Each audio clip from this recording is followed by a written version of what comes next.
വോട്ടുകൾ കൃത്യമായിട്ട് ഇങ്ങോട്ട് തന്നെ വരും. ഈ ലോക്സഭയിൽ ഉണ്ടായിരുന്ന കോൺഗ്രസ് അനുഭാവം അവരൊരിക്കലും നിയമസഭയിൽ കാണിക്കില്ല. പിന്നെ പാർട്ടിയുമായിട്ട് ബന്ധപ്പെട്ട പാർട്ടിയുടെ അടിമകൾ എന്ന് പറയുന്നത്, ഈ അടിമകൾ 2 കാറ്റഗറി ഉണ്ട് കേട്ടോ. ഒരു കാറ്റഗറി എന്ന് പറയുന്ന പല രീതിയിൽ ഇവരുമായിട്ട് ലോക്ക്ഡ് ആയിട്ടുള്ള ആൾക്കാർ, അതായത് ഈ പറഞ്ഞ ജോലി ആവട്ടെ, അവരുടെ കേസുകളാവട്ടെ, അങ്ങനെയുള്ള പല കാര്യങ്ങൾ കൊണ്ട് ലോക്ക്ഡ് ആയിട്ടുള്ള ആൾക്കാർ. ഈ ആൾക്കാരെന്ന് പറയുമ്പോൾ ആൾക്കാർ മാത്രമല്ല, അവരുടെ കുടുംബാംഗങ്ങളെ ഓർക്കുക. ഇതെനിക്ക് അറിയാവുന്നത് എന്റെ എന്താ പറയുന്ന ഒരു കസിൻ ബ്രദർ ഉണ്ടായിരുന്നു. അവന് ചില ആരോഗ്യ പ്രശ്നങ്ങളൊക്കെ ഉള്ളതുകൊണ്ട് പുള്ളിക്ക് വീട്ടിൽ നിന്ന് അധികം ദൂരെയൊന്നും പോയി ജോലി ചെയ്യാൻ പറ്റാത്തൊരവസ്ഥയുണ്ട്. പുള്ളിയുടെ അച്ഛൻ കൃത്യമായിട്ട് ഒരു പാർട്ടി സെക്രട്ടറിയൊക്കെ കണ്ടുപിടിച്ച് സഹകരണ ബാങ്കിൽ ഒരു ജോലി ശരിയാക്കി കൊടുത്തു. ഈ അവസ്ഥയൊക്കെ പറഞ്ഞു. അതുകൊണ്ട് സംഭവിക്കുന്നത് എന്താണെന്ന് വെച്ച് കഴിഞ്ഞാൽ പുള്ളി ഇപ്പൊ ഇല്ല, പുള്ളി മരിച്ചുപോയി. ചെറുപ്രായത്തിൽ തന്നെ മരിച്ചു കേട്ടോ, ഒരു അപകടം പറ്റിയിട്ട്. അപ്പൊ ഈ അപകടം വരാനുള്ള സാധ്യത കണ്ടിട്ടാണ് പുള്ളിയെ പുറത്തോട്ടൊന്നും വിടാത്ത. പക്ഷെ വരാനുള്ളത് വഴി തങ്ങില്ല എന്ന് പറയുന്ന പോലെ പുള്ളി ഒരു 10-32 വയസ്സുള്ളപ്പോൾ തന്നെ മരിച്ചുപോയി. പക്ഷെ ജീവിച്ചിരുന്ന കാലഘട്ടത്തിൽ പുള്ളിക്കുടെ പ്രശ്നം എന്ന് വെച്ച് കഴിഞ്ഞാൽ പുള്ളിക്ക് പാർട്ടി സകല പരിപാടികളും പോയി അറ്റൻഡ് ചെയ്യണം, മസ്റ്റ് ആയിട്ട്. ചുമ്മാ തല കാണിച്ചിട്ട് മുങ്ങാനൊന്നും പറ്റില്ല. അവസാനം വരെ അവിടെ ഇരുന്ന് ആള് തികച്ചിട്ടേ പോകാൻ പറ്റുള്ളൂ, ഒന്ന്.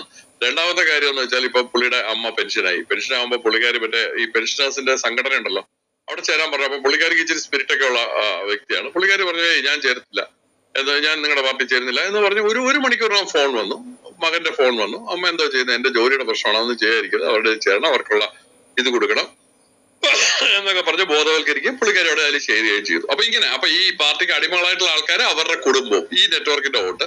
പിന്നെ വേറൊരു വിഭാഗം ഉണ്ട് കേട്ടോ, അതാണ് ഏറ്റവും തമാശയുള്ള വിഭാഗം. അവർക്ക് ഈ പാർട്ടിയിൽ നടക്കുന്ന കാര്യങ്ങളെല്ലാം കൃത്യമായിട്ട് അറിയാം. ഈ പാർട്ടിയുടെ പോക്ക് മോശമാണെന്നും ഇങ്ങനെയല്ല പോകേണ്ടതെന്നും ഇത് നാശത്തിലേക്കാണ് പോകുന്നതെന്നും എല്ലാവർക്കും അറിയാം. പക്ഷേ എന്ത് ചെയ്യാനാണെന്നേ, അവിടെ ചെല്ലുമ്പോഴത്തേക്ക് നമ്മൾ അതിലങ്ങ് കുത്തിപ്പോകും, ശീലിച്ചു പോയി. ഇങ്ങനൊരു വലിയ വിഭാഗമുണ്ട് കേട്ടോ.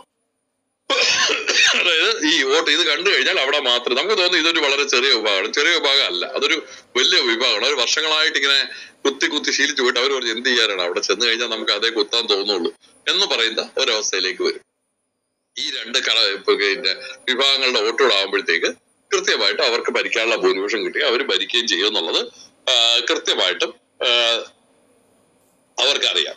പിന്നെ അതിനുശേഷം ഒരു 1-2 തലമുറ ഇലക്ഷന് ശേഷം ഇത് ഏത് ഭരണകാലം പോലും അവർക്കൊരു പ്രശ്നമില്ല. അതുകൊണ്ടാണ് അവർ കൃത്യമായിട്ടും ഇത്തരം രാജ്യവിരുദ്ധ പ്രവർത്തനങ്ങൾ പരസ്യമായിട്ട് ഇന്ന് കാണിക്കാൻ ധൈര്യപ്പെടുന്നതെന്നാണ് എന്റെ ഒരു ഐഡിയ. അപ്പൊ ഇത്രയേ ഉള്ളൂ പറയാനുണ്ടായിരുന്നുള്ളൂ. അപ്പൊ സ്വാമിനാഥൻ, എനിക്ക് ഒരു മിനിറ്റ്, സ്വാമിനാഥൻ എന്തോ എന്നെ തെറി പറയേണ്ടത് പറഞ്ഞിട്ട് പോകാൻ നോക്കും.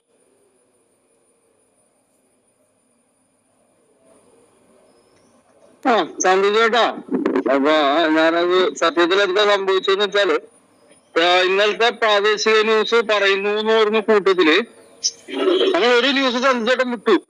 ഇന്നലെ കണ്ണൂർ കടന്നൊരു സംഗതി ഉണ്ടായിരുന്നു. ഞാൻ ഇന്നലെ അവസാനം റൂം ക്ലോസ് ചെയ്യാനാവുന്നതിന് ഒരു 10 മിനിറ്റ് മുമ്പാണ് ഞാൻ വന്ന് പറഞ്ഞിട്ട് പോയത്. പക്ഷെ ആരും ഉണ്ടായില്ല ആ സമയത്ത്. ദിനേഷ് ഭായ്, അവിടെ സതീഷ് മാഷ്, അത്രയും പേര് ഉണ്ടാവുള്ളൂ. അപ്പൊ ആ ന്യൂസ് ചന്ദ്രചേട്ടൻ വിട്ടുകളഞ്ഞുകൊണ്ടാണ് എന്താ പറയാ ഞാനിവിടെ നിന്നിട്ട് പ്രാഗിയതും ചന്ദ്രചേട്ടൻ തുമ്മിയതെന്നാണ് എന്റെ വിശ്വാസം. ഇന്നലെ കണ്ണൂര് ഒരു 3 SDPIക്കാരെ പിടിച്ചത് ചന്ദ്രചേട്ടൻ ന്യൂസ് വായിച്ചായിരുന്നു. ഒരു ചീത്ത വിളിച്ചിട്ട് ഒരു തെറ്റുമില്ല കേട്ടോ. ഞാൻ ആ ന്യൂസ് വിട്ടു. അത് ചന്ദ്രചേട്ടൻ തന്നെ പറഞ്ഞു. ഞാൻ പറയുന്നതിനെക്കാട്ട് കുറച്ചും കൂടി മറ്റാണ് അത് പറയണം ഞാൻ വിചാരിച്ചാണ് വിട്ടുപോയതാണ്. ആരെങ്കിലും ഇത് പറ്റുന്നതെന്ന് വെച്ചാൽ പല കാര്യങ്ങളും നമ്മൾ രാവിലെ ആരെങ്കിലും ഒക്കെ വന്ന് കുറച്ച് ആൾക്കാരൊക്കെ വന്നിട്ട് സംസാരിക്കാം എന്ന് വിചാരിക്കുമ്പോൾ പലപ്പോഴും അത് വിട്ടുപോകും. അല്ലെങ്കിൽ പിന്നെ നമ്മുടെ ഈ ആദ്യപ്പോഴുള്ള മഹാരഥന്മാർ വളരെ എക്സൈറ്റിങ്ങും ഇൻട്രസ്റ്റിംഗും ആയിട്ടുള്ള വാർത്തകളോട് ഷെയർ ചെയ്യും. പിന്നെ നമ്മുടെ ഈ ആദ്യ വാർത്തയൊക്കെ നമ്മൾ മറന്നു. അത് കുറ്റമല്ല, അവരുടെ ഒരു കഴിവിന്റെ ഒരു അംഗീകാരമായിട്ട് കണ്ടാൽ മതി. അപ്പോ ഈ കഴിഞ്ഞ പ്രാവശ്യം വന്ന ഒരു ഈ എന്താ പറയാ ഈ കഴിഞ്ഞ ദിവസം നടന്ന ഒരു സദാചാര, ഇതിനെ നമ്മൾ ഒരിക്കലും സദാചാര കൊലയെന്നോ അല്ലെങ്കിൽ ഇങ്ങനത്തെ ഒരു രീതിയിലും പറ്റില്ല. എന്താണ് സംഭവിച്ചത്?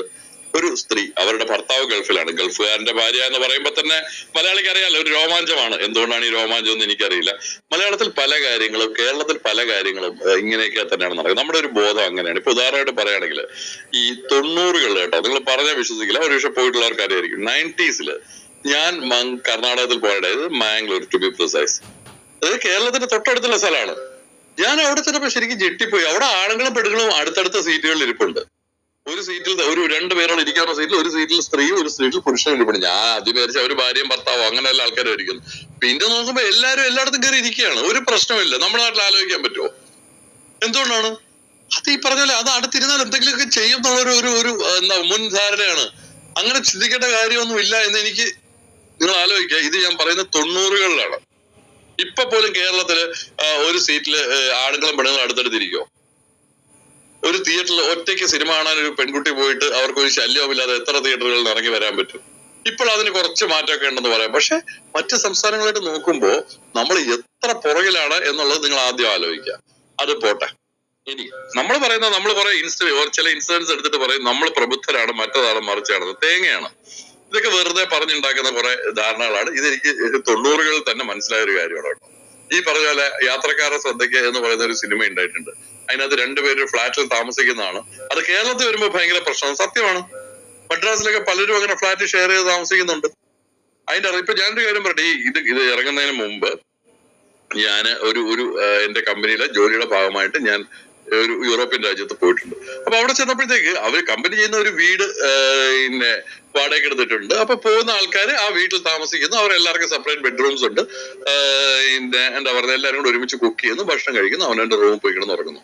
ഈ വരുന്ന ടീമുകളിൽ ചിലപ്പോൾ ആൺപിള്ളേരുണ്ടാവും, പെൺപിള്ളേരുണ്ടാവും. ചിലപ്പോ മുഴുവൻ പെൺപിള്ളേരും ഒരു പയ്യനും ഉണ്ടാവും. ചിലപ്പം ഒരു പെൺകുട്ടിയും ബാക്കിയെല്ലാം ആൺപിള്ളേരും ആയിരിക്കും. അവരെല്ലാം പോയി നല്ല സുഖമായിട്ട് അവിടെ ജീവിച്ചിട്ട് തിരിച്ചു വരുന്നുണ്ട്. മനസ്സിലായില്ലേ? ഇതൊക്കെ കേരളത്തിൽ വരുമ്പോഴാണ് ഒരു സിനിമയ്ക്കുള്ള സബ്ജക്റ്റും ഒരു ഭയങ്കര വലിയ വിഷയമൊക്കെ ആവുന്നത്. നമ്മുടെ കേരളത്തിൽ ഇപ്പോഴും ഈ പല കാര്യങ്ങളും ഇങ്ങനെ തന്നെയാണ്. അപ്പൊ ഞാൻ പറഞ്ഞു തന്നതല്ല. അപ്പൊ ഒരു ഗൾഫുകാരന്റെ ഭാര്യ അവർക്ക് കുട്ടികളൊക്കെ ഉണ്ട്. എനിക്ക് തോന്നുന്നു 40 വയസ്സോളം ഉണ്ടെന്ന് തോന്നുന്നു. അവര് ഒരു പരിചയക്കാരനോട് എന്തോ സംസാരിച്ചിരുന്നപ്പോഴത്തേക്ക് അവരെ പിടിച്ച് വിചാരണ ചെയ്യുകയും ഇവന്റെ ഫോണും ടാബും ഒക്കെ ബലമായിട്ട് പിടിച്ചു വാങ്ങുകയും ഇവൻ ഈ പറഞ്ഞ മനുഷ്യനെ ഒരു മൈതാനത്ത് കൊണ്ടുപോയി ആൾക്കൂട്ട വിചാരണ നടത്തുകയും അതിനുശേഷം വീണ്ടും SDPIയുടെ ഓഫീസിൽ കൊണ്ടുപോയിട്ട് വീണ്ടും വിചാരണ നടത്തി അവസാനം അവരുടെ ബന്ധുക്കളൊക്കെ വന്നിട്ട് കുറെ നേരം ചർച്ച ചെയ്തിട്ടാണ് ഇവനെ വിട്ടയച്ചത്. തീർച്ചയായിട്ടും അവരെ ആടിയും കൊടുത്തിട്ടുണ്ടാവും, ഒരു സംശയവും വേണ്ട. എന്തായാലും ഈ സ്ത്രീയെ പോയി ആത്മഹത്യ ചെയ്തു. അവർക്ക് ഈ പറഞ്ഞ ഒരുപക്ഷെ അവർ മനസ്സിൽ പോലും വിചാരിച്ചിട്ടുണ്ടാവില്ല ഇങ്ങനെ രീതിയിലൊരു കാര്യം വരും. അവർക്ക് പരിചയമുള്ള എന്തെങ്കിലും സംസാരിച്ചായിരിക്കാം. എന്തായാലും ഈ ഒരു ഷോക്ക്